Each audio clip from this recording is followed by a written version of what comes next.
Hello everyone, welcome to Wonderland session number 16. I am back in New York, back to your regularly scheduled programming, and for Wonderland session number 16, today we are talking about change your beliefs, change your life. Oh yes baby, I've got you, this is going to be amazing. This is the cornerstone of radical self-love.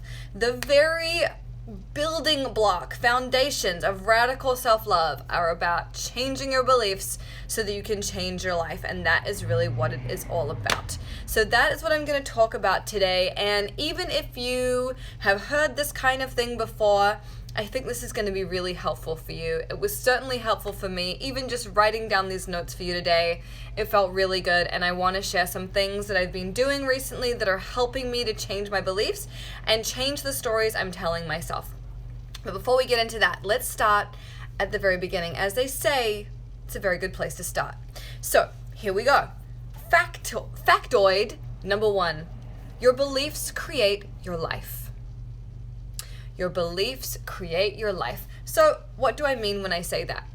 What I mean is that the things that you are continually telling yourself will create the conditions of your life. They will put you into a certain vibration where you attract certain things to you. You will start to find people around you that believe similar things, and you will literally start to create your life from your thoughts. I have always known this, and I kind of cycle in and out of believing it and practicing it. Not believing it, but I cycle in and out of practicing it. And when I forget that my beliefs are creating my life, I create so much bullshit for myself. But when I remember, then things start to come together again. So really this is about not just knowing it, right? Not just knowing it intellectually and not just knowing it emotionally, but physically embodying this knowledge. When you know that your beliefs create your life, you do things differently because you know that there is going to be a side effect, a ramification, a consequence from the thoughts that you have. So, when it comes to your beliefs, where do they come from, right? Where do these ideas come from? So, the good and the bad news is that most of these beliefs come from the house that we grew up in. So if you grew up in a house where people were scared, where they were in poverty, where they were angry, where they were guilty, where they didn't take responsibility for themselves, where they believed the world was against them, where they believed that they and maybe you would never amount to anything, unless you've done a lot of work, you will have taken on the bulk of these beliefs and made them your own. That's what we do when we're children. The things that we hear and the things that we see modeled to us, we completely copy. We don't have any critical thinking, so we're not thinking like, oh, but is that really true? No, we accept everything as if it's gospel, and then we end up behaving from that place as adults, forgetting to think about the fact that we took on these ideas when we were so young, and maybe they're not actually true, and maybe they're not really serving us. But a lot of us are acting in very unconscious ways. We have forgotten that we have the ability to question literally every thought that we think. So if you have beliefs that tell you that life is a struggle, that will create a certain type of life. And if you have beliefs that say everything is always working out for me, then again, you are going to have a very different kind of life. And we get to choose where we go with this. So I was listening to Havel Hendricks yesterday, and they were saying that we don't get to choose our first thought. Our first thought is automatic, but we do get to choose our second thought and our third thought, and so on and so forth. So the automatic response that we have to things is generally going to be some old patterning, right? Unless you use something cool like NLP or hypnosis to literally rewire and reprogram your brain. But we can choose the next thought that we have and the place that we take it from there and where we go from there. And you'll also probably notice that you punish and reward yourself the same way that your primary caregivers did. So if it was your mother, your father, your grandmother, whoever, you will probably find that when you tell yourself off in your mind, when you criticize or scold or punish yourself, you can almost hear their words in your head. And the same goes for rewarding. Maybe when you like to reward yourself, you do the kinds of things that your parents would do to reward you, if they rewarded you at all. So maybe they'd buy you an ice cream, or maybe they would tell you nice things. And whatever this is, it's probably something that you are repeating in your life as an adult. So the other thing is that we create experiences that match our beliefs, because our beliefs come from our subconscious mind. And here is one of the most amazing things that I've learned recently. Our subconscious mind will never make us a liar. I'm going to say that again. Your subconscious mind will never make you a liar. So whatever you're telling yourself all day, you will constantly look for evidence to support it, and you will find it. So there's an exercise that a lot of speakers will do where they say, like, you know, we're sitting in this room, I want you to look around and I want you to find everything that's brown. And people look around, and then afterwards the speaker will say, okay, so how many of you saw beige and said it was brown? And how many of you saw like kind of a murky black and said that it was brown? And we are always looking for things to support our beliefs. We're looking for evidence of what we believe. And I'm sure that you have found this. If you are looking for proof that your friends are deceitful or shitty to you or whatever, you will find it. Just like if you're looking for proof that your friends are amazing, that they have your back, that they love and support you, you will find that too. So your subconscious mind is always looking for reasons and evidence to justify the beliefs that you have and the things that you're telling yourself all day. So what happens is the thoughts that we have become feelings, right? And the thoughts that we have also become things. So the great news about this, I know this might seem like a heavy trip because you're like, oh my God, I think I'm thinking crazy things all the time, which is possible, right? A lot of us are thinking crazy things all the time. But the only thing you're ever dealing with is a thought, and a thought can be changed. So the other thing that we need to remember is that we choose our thoughts even when they are habitual. So even if this is a thought you've been telling yourself for 10 years, 20 years, however long, this thought could be like, I'm too fat, I'm not funny, I'll never be successful, I'm not creative, I'll never be in love with someone who treats me well, I'll never have money, whatever it is. If these are habitual thoughts, we've been thinking them for such a long time, but we can choose different ones. And they're also not the truth. Just because you think something doesn't make it real, and doesn't mean that you have to take it on and really embody it and make it part of your life and your story. So a question that I have for you is, what stories are you telling yourself about your life?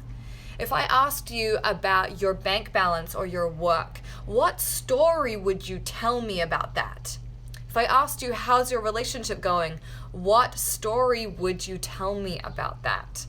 And you can expand this to absolutely every area of your life. What story are you telling yourself?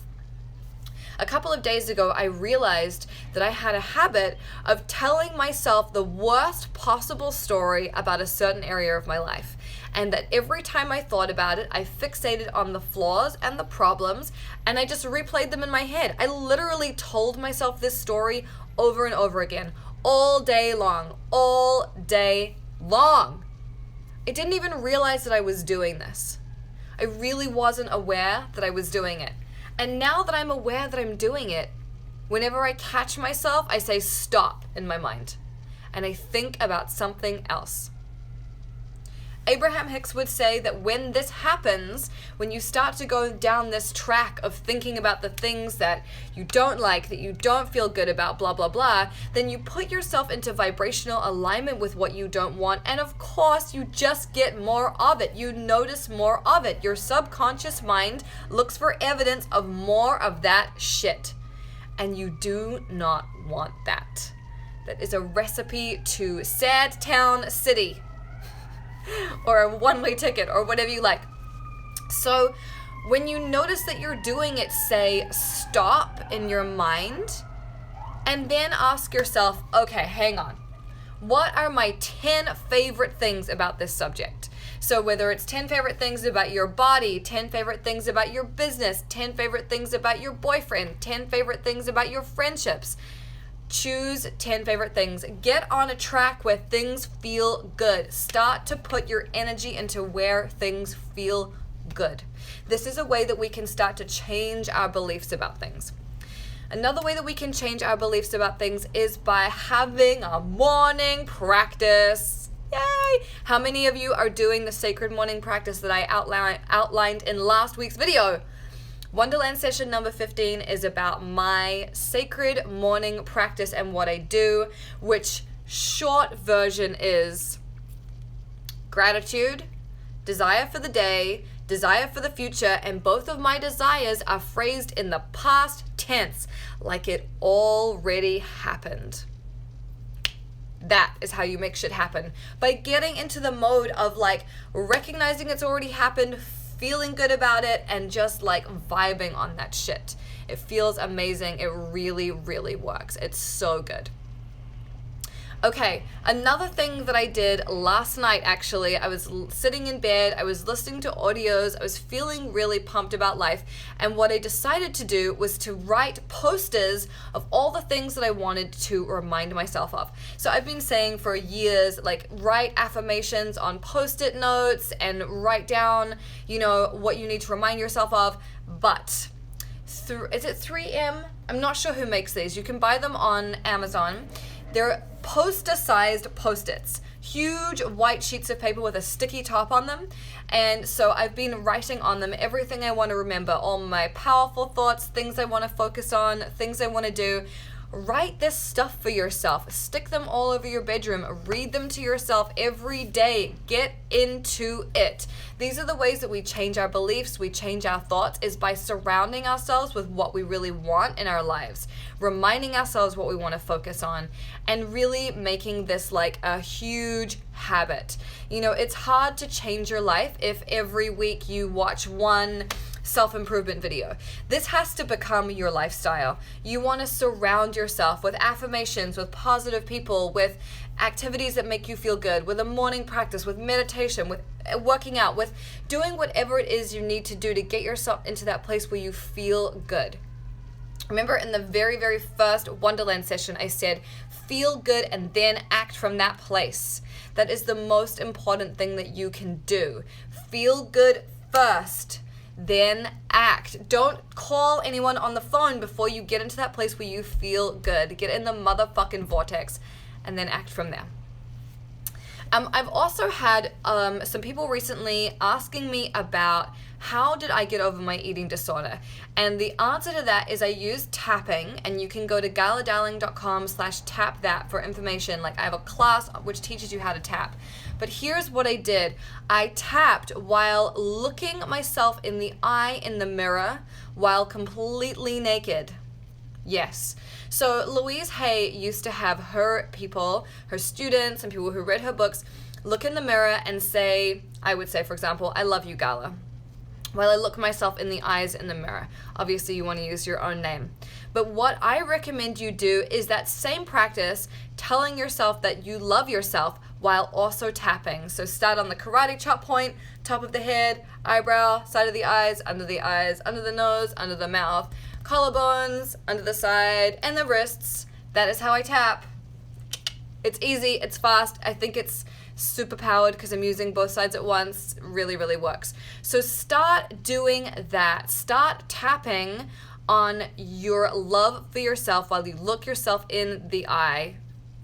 It's gonna blow your mind. It's seriously life-changing. And like I have said a million times, doing that, I got over my eating disorder overnight. This is not an exaggeration. I literally got over my eating disorder in one evening. So if I can do it, then you can do it. For sure. Finally, my newest class, Metaphysical Matchmaker, is open. And Metaphysical Matchmaker is well, it was originally going to be just an online dating class, like how do you create a great Tinder profile?